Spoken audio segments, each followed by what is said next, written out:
Hey guys, welcome back to another edition of Recess with Nero. I really hope I'm welcoming back people that have been watching this and continue to enjoy what I've been putting out there. I also hope at the same time that I'm welcoming some new faces, new subscribers, new people, because that means the message is getting out there, more people are enjoying this, and they're enjoying it enough to share it with their friends. So, if you haven't done that and you're a return watcher, please share this, get it out there. Show it to somebody you think might enjoy it. I'm going to give you a little bit better opportunity for that because today is a little different video than what I've been putting out there. It's a little less motivational, inspirational, and a little bit more just diving into some educational stuff. I promise I'm going to try not to bore you with anything tutorial related or anything like that. This is going to be some really weird factoid type of stuff, which is really my jam.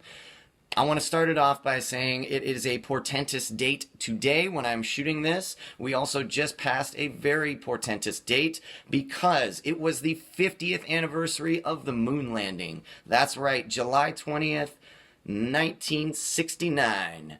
Two men set foot on Earth's moon. I know a lot of conspiracy theories run about out there that say it was all filmed on a soundstage, it was faked, whoever cares.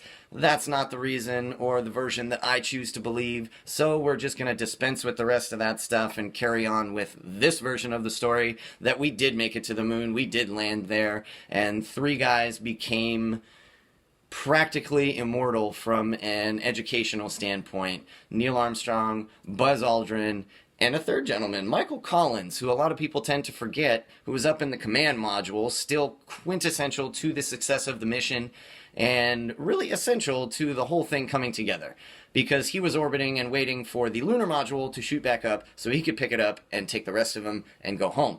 Speaking of home, today, the 24th, is the 50th anniversary of their triumphant return to Earth from said moon landing. The Apollo 11 astronauts returned safely, soundly, and landed in the ocean and were picked up, went on a world tour. It was crazy. There's a really cool video that got me thinking about this and activated the super nerd within me. Now, I haven't been as educationally focused as I was when I was in school. I majored in aerospace engineering. It was really my thing until it wasn't. And then I've just tried to pick up as much education, information, anything that I can from any source that I can find it. And my head has a way of trapping these things in there. So while I don't have the rocket scientist degree, I still make the joke. It's not rocket science, but just in case, I'm right here. And to hold up my smarty pants, I like to carry around a factoid belt, as it were. Yes, that was a space pun. Deal with it. I like factoids, I love Jeopardy, I love all of that stuff, and watching a video that was put out about the moon landing for the anniversary got me really interested in some little factoids about that. They created a Congressional Space Medal of Honor just to give to the astronauts to signify in some strange way all of the things that it meant for the accomplishment that we had had technologically for all humanity, basically. Three guys went up and did that, but hundreds of thousands of minds were supporting them in that effort, and millions, if not billions, of hopes and hearts were praying for them to succeed, because that's another reason I choose to believe this side of things. I think it's one of the coolest things we've ever done as a species. We all came together to want this, to get to the moon, to put human feet on the surface of the moon, man. So that's why I also kind of choose to follow that, because I think it's just too cool not to have been true.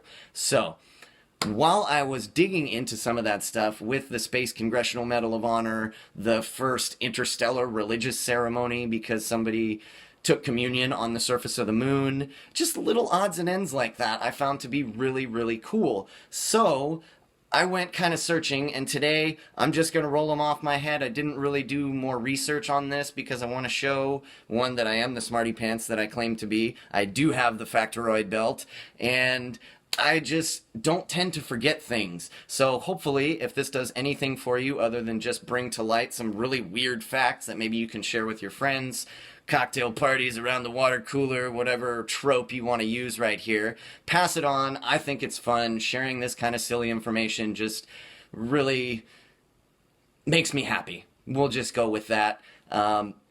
I don't like trying to show off, even though I end up doing it that way. There tends to be a fine line between confidence and arrogance that I feel I walk every single day, and sometimes it's harder than others. However, there is just interesting ways to pick up little pieces of knowledge here and there. And if you manage to hold on to them, cool. If not, then that's a great way to have made your day. I like to say it's a good day now because I've learned something. Even if it's the smallest, most insignificant little something, you still activated your brain. You still added something new to your repertoire of things that you can know about, that you can talk about, that you can refer to. Anything like that really drives me and makes me feel like I'm doing good for my mind and helping keep myself as sharp as I possibly can without doing the reading that I should be doing, without following new passions, without following other things other than trying to make this YouTube thing work. And so hopefully you guys are following me with that. Let's see, what can I roll off the top of my head? The Battle of Hastings was in 1066 AD. That was part of the beginning of the formation of our modern legal system. I have visited this spot where the Magna Carta was signed, but that happened in 1215. That established a lot of other future-going precedents. Please feel free, drop comments in there. I'd love to hear any conversations that this starts. And check me if I'm wrong, because like I said, I didn't go back and research a lot of this stuff. I am trying to just roll it off the top of my head. So, I take criticism very well. Please let me know if I'm wrong. I love to be right. To quote a great cartoon character, to be technically correct is the best kind of correct. I live by that code.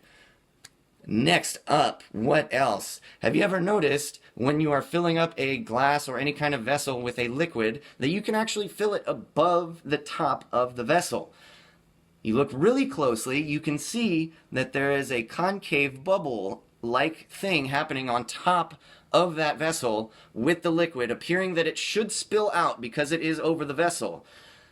The surface tension of that liquid is holding it in to the vessel by its own pressure and by its own chemical makeup. That little piece that sticks up above it shares a name with a body part. It's called the meniscus. That meniscus can also be found in your knee. That's a random fact. We're going to keep rolling with this. A lot of people have thrown this one around, but a peanut, neither a pea nor a nut. It is actually a legume, so it is much more closely related to beans. Now, thinking back, going into some historical things, kind of playing off of that same deal with the history of the 50th anniversary of the moon landing, so on and so forth, I found out some other things that I remembered about historical beginnings and things like that. A lot of people don't know and don't care to know because it's not important that 7-Eleven, the convenience store, if you are anywhere in America, I'm sure you have seen one of these, started off as what was called the Southland Ice Company, and they majored in selling, guess what? Ice. That rolled into what we now know as the modern convenience store, and they got their name, 7-Eleven, from the original operating hours, 7 a.m. to 11 p.m. Little question answered there for you. One of my favorite places, Trader Joe's, started off as Pronto Markets in the 1950s. They actually changed into Trader Joe's in the 1960s, 1967 to be precise. I know that because they just celebrated their 50th anniversary not too long ago. Quick math, that would have been in 2017.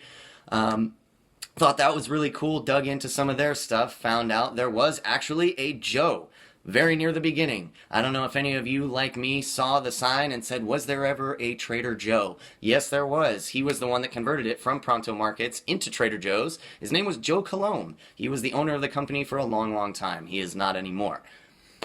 Something else to go on to. Let's talk about The Simpsons, guys, because it's my favorite show of all time. Carrying into one of my favorite bands of all time. Not this one. Afraid not, though they have also been a guest on The Simpsons, but who hasn't? One of the things I thought was very cool about them was that they did get the 3 surviving members of the Beatles to be on their show at different times, of course, and we have now gone down to 2, I believe, but Ringo and Paul still fighting. But before that, George, Ringo, and Paul were guest stars on The Simpsons.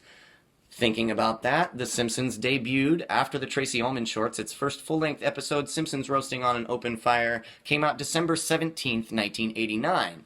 That makes them just about as old as I am, so I can always keep track of what season we're currently in. It's one of the longest-running television shows of all time. And it's easy for me to track back to that because I know when the first episode came out.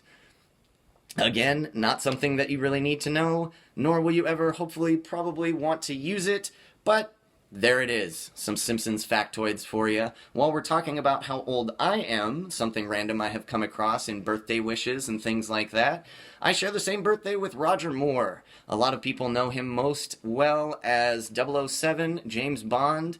To me, Sean Connery was the true James Bond, but a lot of people know Roger Moore, and I think it's cool that I share his birthday exactly 60 years. So, there's a random fact. By the way, it's October 14th if you want to send me any birthday wishes or send them on to Mr. Moore, but I'm here. He's not. So, another random thing I'm sure you guys can post in the comments too if you share a birthday with somebody cool, something interesting you found out. If you learned something from this video, please let me know. I think I'm going to leave you with the last little thing. You ever wondered what that little plastic piece is on the end of your shoelace that keeps it from fraying? Yes, that is the purpose, and it does have a purpose. It's called an aglet. There you go. So with that, guys, I know I've rambled at you for far too long now. I really hope you found something cool, something fun, something enjoyable in this video. Please let me know in the comments section. I always want to know how you guys are fueling your own enjoyment, if you're finding your own fun out there, and if you're just seeking out knowledge. Let me know some fun facts that you came up with, or like I said, if you picked up anything cool that you wanted to share with somebody else, I'd love to hear the story on that. Hit it up in the comments, and while you're hitting things, go ahead and hit that like button. Subscribe if you enjoyed this, if you want to see more from it. If you want to get notified whenever I put out new videos, and I do that just about every week, there's a little bell. You click that bell, you're going to get notified when Recess with Nero is on the air, going live. Thank you guys so much. Have a great rest of your day, but I know you're going to because it's going to be a great day. And you know why? Because we freaking said so.